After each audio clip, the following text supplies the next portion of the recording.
The capital of Sweden, the Venice of Scandinavia. It's also sometimes referred to as Norrlota, as a reference to its landlined area code. No matter what Stockholm is called, one cannot deny its beautiful, stunning presence. 48 hours is the amount of time I have in this remarkable capital city. Step 1, wake up early, gonna rise with the sun. Step 2, get some food in you. Step 3, think real hard about what you wanna be. Step 4, everybody just do your thing. Wake up, today's gonna be a good day. Wake up, today's gonna be a good day. Wake up, today's gonna be a good day. Wake up, today's gonna be a good day. Wake up. And g'day guys, welcome back to my video and welcome to Stockholm, Sweden. I have arrived at a very grey and rainy Stockholm, so I'm going to be spending about 2 days here. So come along with me and let's see what I can get up to during my 2-day stay in Stockholm, Sweden. Let's do this.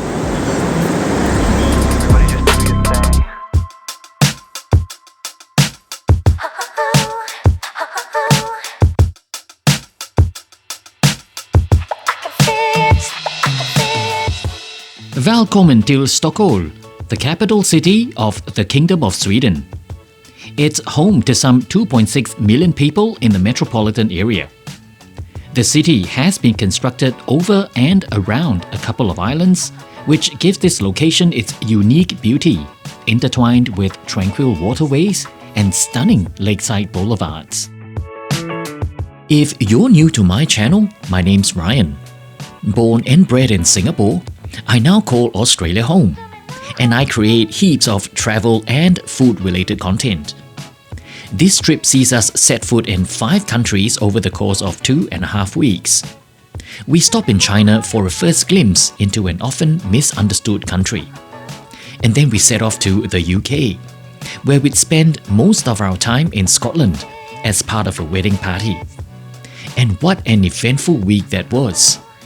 We then make our way towards Scandinavia, stopping in Denmark, and I pay homage to Sweden, because every person alive needs to visit the ABBA Museum and know that the meatballs you have in IKEA taste nothing like the ones in Sweden. We make a brief stop in Finland before heading back to the UK for our extremely long flight back home. This travel series will be filled with flight reports, destination vlogs, and a train journey thrown in for good measure. And these videos will be linked in the description as and when they're published. So make sure you hit the subscribe and the bell icon so you won't miss the next episode coming up. Giving me a like is a good way to support my channel. So here's the thanks, because it's very much appreciated.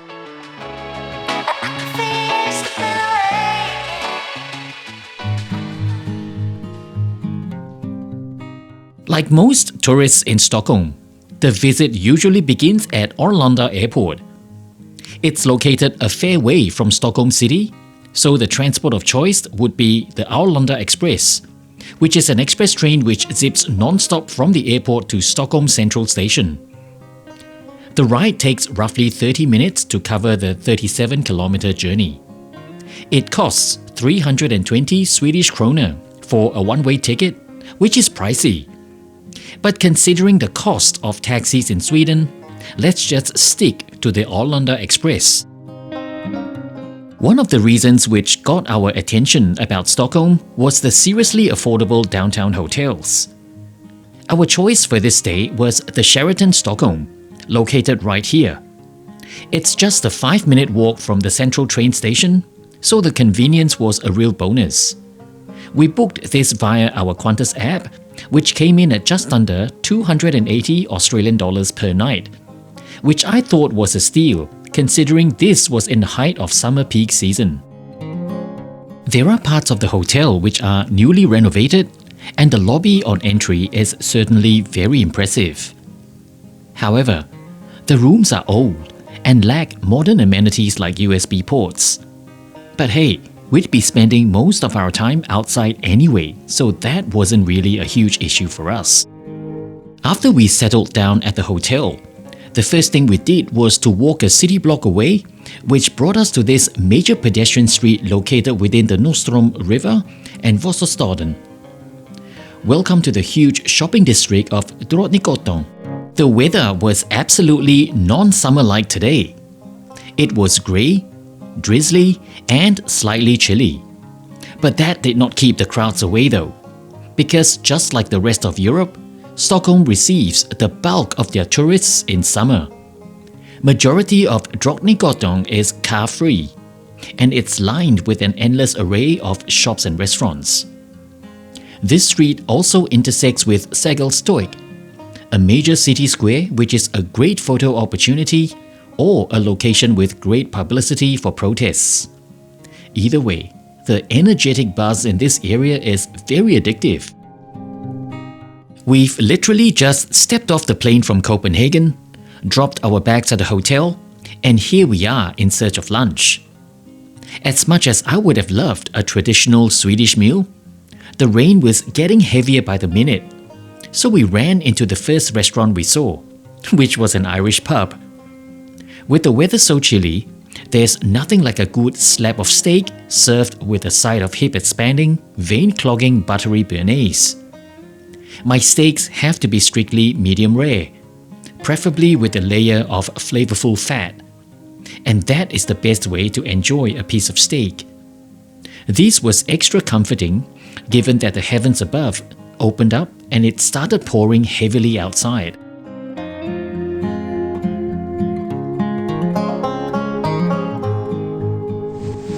So here we are, walking in the rain to go for dinner. We tried to wait for the rain to stop, but it's not going to stop. So we might as well just come out and head to our next destination, which is a restaurant which is pretty highly recommended by my friend in Edinburgh. So yeah, let's head for dinner now in this rain. Let's do this. Tonight, we're walking across the Nostrum River towards Gamla Stan, which literally translates into Old Town. And it's located on the island of Stockholm. This town dates back to the 13th century, and it consists of medieval alleyways, cobbled streets, and this North Germanic architectural facade which fills the entire precinct. I've got a thing for balls. In my mouth. Meatballs, that is. How could anyone come to Sweden and not have meatballs?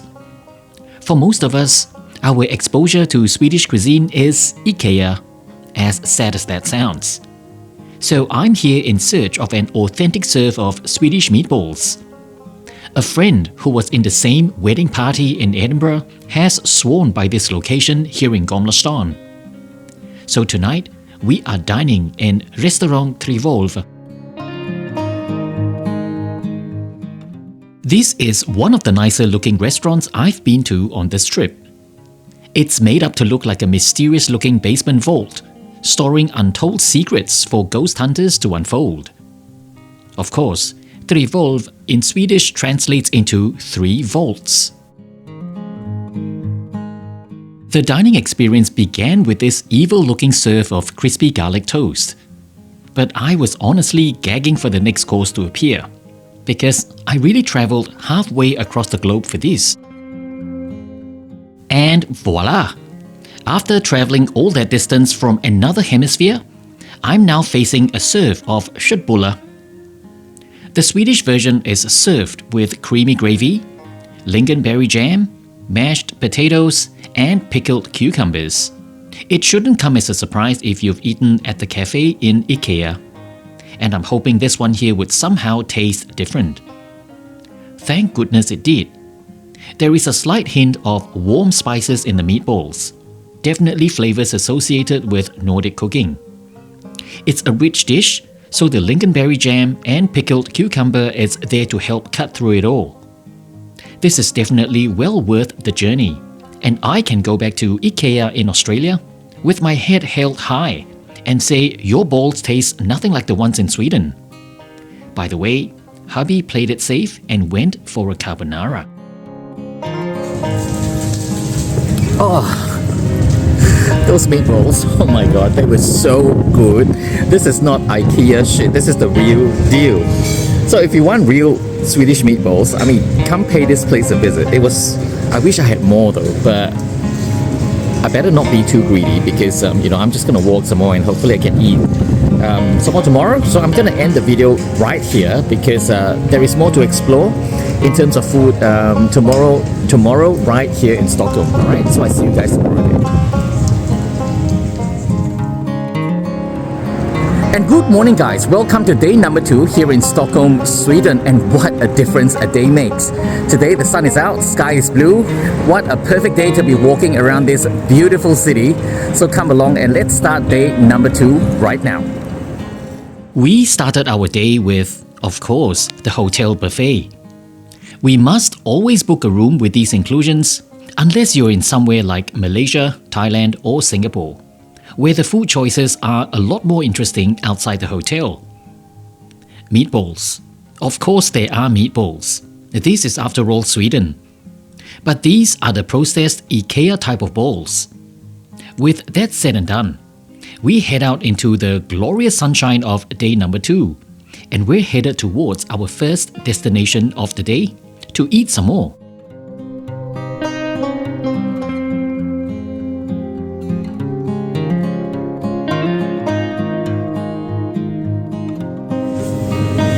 G'day guys, so this is our next destination for this video because I've always wanted to come here, but yesterday it was closed. So today the sky is blue, the sun is out, and I'm finally here in Hötorgshallen street food market. I think it's a street food market. Yeah, this is the place to come to if you want to just walk around and explore what Swedish foods there are as far as food is concerned. So it is separated into different sections. You've got the seafood, you have dessert, and then you have the meats and cheeses. And a lot of these stalls, they actually have a sit-down area for you to take a rest and enjoy what you've bought. So this is definitely a great place to come to, and I am here when they have just opened, so it is not crowded. I suppose if you come here during peak times, like regular meal times, lunch, dinner, it's going to be a lot more crowded than this. Yeah, but they've only just opened for about 10 minutes, so a lot of the stallholders here are actually just setting up. And yes, it is very peaceful. This is definitely the time to come to when they've just opened. They're closed on Sundays, but otherwise they're open at about 10 a.m. For the rest of the week. Yeah. Local food markets are some of my favorite destinations whenever I'm visiting somewhere new. Hötorgshallen is surprisingly popular with the locals, despite being located right in the midst of a touristy city square. The food market has 2 levels, and the basement, where I am now, is where most of the vendors are located. The focus is on Swedish produce, but you'll also have a handful of stalls selling Asian, Turkish, Italian and South American products. These stalls are a great place to stop for a meal, and since I've just had brekkie a short time ago, I could only handle a snack at this point. The open sandwich is a Scandinavian staple. Smørrebrød in Denmark, smørrebrød in Norway, or smørrebrød in Sweden. And from the spelling hints on the signboard, I can only assume we've sat down in a Danish cafe. My choice was the ræksmørgås, which is a shrimp sandwich, and the grovet laks, which is a smoked salmon. The shrimp sandwich is such a quintessential part of the Swedish cafe scene. And this clean, simple way of enjoying shrimp is well balanced with dill and mayonnaise. So vibrant, so delicious. Grovet laks is another perennial favorite, and since I love all things salmon, this went down a great treat. Although my favorite had to be the ræksmørgås. I could easily smash a couple more of these delicious things, but we have to move on. Our next destination was a 45-minute walk away. Since we weren't in a rush, we decided to use this time to take it slow, clock our steps, while soaking in the sights of Stockholm by the waterfront in the height of summer. The pretty lakes, the stunning buildings, and the seriously grand-looking museums Speaking of museums, today I was gracing my presence to Sweden's largest ever export as far as pop culture is concerned. If you're a fan, the ABBA Museum is definitely a must-do. Agnetha, Björn, Benny and Annie Frid, collectively known as ABBA. They are probably the world's best-selling pop group ever from a non-English country. Their timeless songs have spanned generations, and their music seemingly isn't going anywhere anytime soon. Because they keep getting reinvented time and time again by re-releases, revived in movies, dusted off for successful musicals, and most recently, the concert residency in London, featuring ABBA as virtual avatars in ABBA Voyage. They are really going to remain in our consciousness for a long time yet. If you cannot tell by now, I'm a fan who knows the lyrics to almost all their songs. That's because my parents bought their vinyl records back in the day. And the rest is history. As a child, I danced along to Dancing Queen, sang along to Dicka Chance, Dicka Chance, Dicka Dicka Chance Chance, and later belted my heart out to A Winner Takes It All by the time I was in primary school. This museum charts out their history from the time when they were separate individuals till when they came together and formed ABBA. And then, that historic performance in 1974 Eurovision, when the ladies yelled out, "Wow, wow, wow, wow, Waterloo!"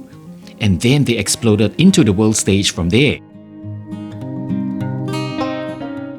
With their songs playing around the museum, the temptation to sing along during your stay is inevitable. There are also interactive parts where you can take a video of yourself as the fifth member of ABBA, or simply take a selfie at recreations of Mamma Mia.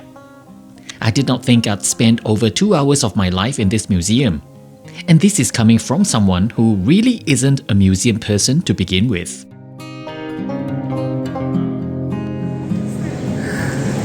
I don't wanna talk about things we've gone through, though it's hurting me.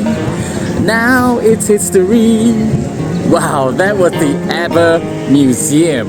Who would have thought that after 50 years, whatever they're doing would still be so relevant to our lives today? Yeah, I mean, if you are a huge ABBA fan, this is definitely the place to come to. It covers everything from even before they became ABBA to what they did afterwards, musicals, especially the Mamma Mia, that started as a musical, that became a movie. So yeah, everything ABBA, before and after and everything in between, this is definitely the place to come to. Anyway, that's the ABBA Museum done for today, and let's head on to our next destination. Unlike some major capital cities in Europe, public transportation in Stockholm is extremely organized, modern and very clean.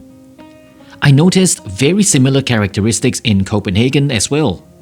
Public facilities are very well cared for, and there's none of that graffiti nonsense to make a point, and streets were all clean and very well kept. Perhaps this is the Scandinavian way, showcasing a high-functioning society with a relatively wealthy and well-educated population. We were walking back to the hotel to collect our luggage because we've already checked out earlier this morning.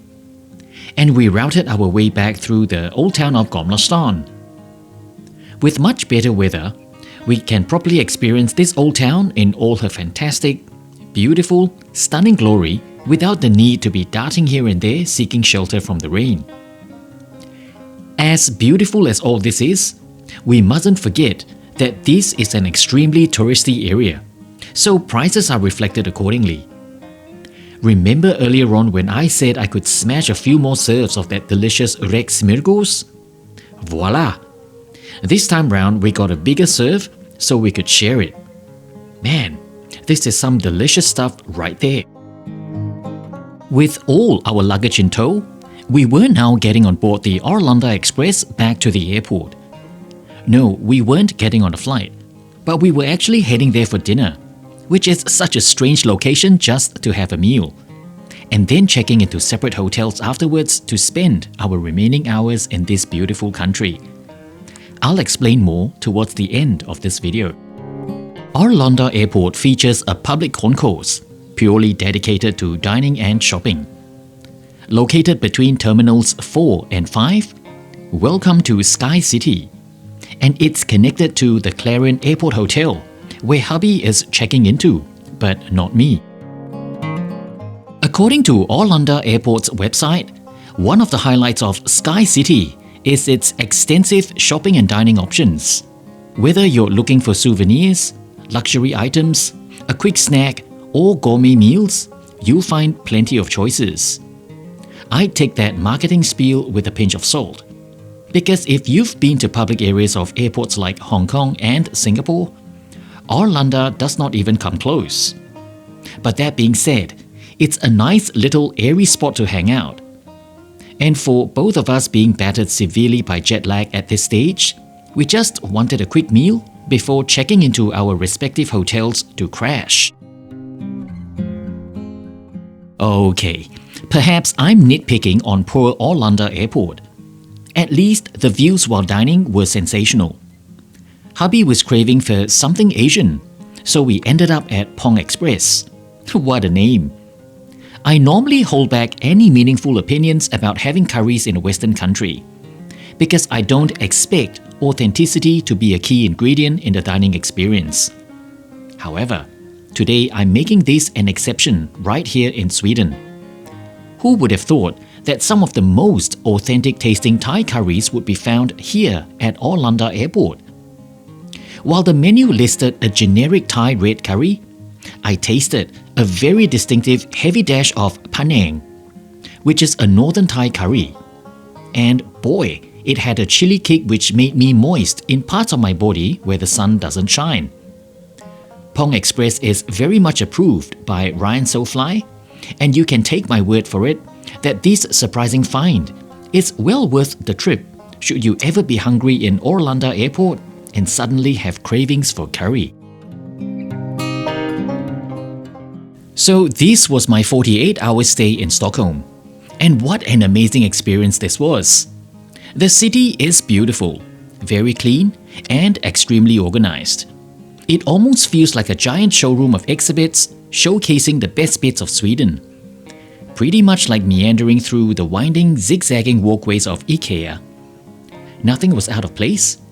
Every positioning of landmarks, directions of street lights, placing of floodlights, and even the planting of greenery along public roads felt like one carefully planned giant project. Does it feel like utopia? Definitely. But I've learned not to take anything at face value, because beneath the sheen of this impressive veneer, we have a society at a crossroad. Sweden, like much of Scandinavia, has traditionally been a very welcoming place for migrants and refugees. In the last 2 decades, the upheaval of world events have seen a flood of arrivals into the country. The Swedish parliament recently had a right-wing faction voted in, which is an indication that the usually tolerant nature of the Swedish society is being tested and changing. The government now has to contend with challenges to its migration policies and its relationship to the EU.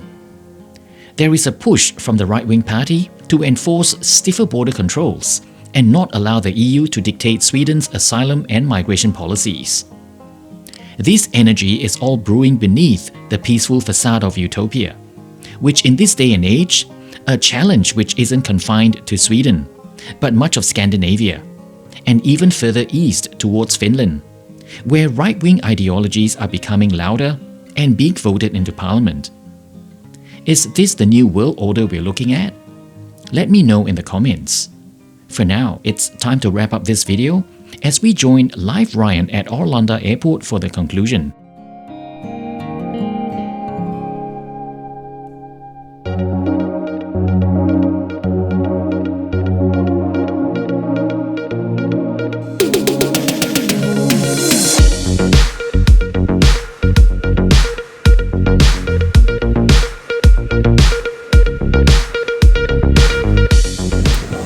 So guys, this is the end of our Stockholm video, and I say goodbye to you here at the airport because I'm checking to a very special hotel which will be part of a separate episode. and I hope you stay tuned to that. It will be linked in the description below. And anyway, I've chucked details of my Instagram on your screen right now, so hit me up there, chuck me a follow so you can actually follow my travels in real time. And of course, more importantly, do not forget to hit the subscribe and bell icon, and I will see you for the next video. Bye!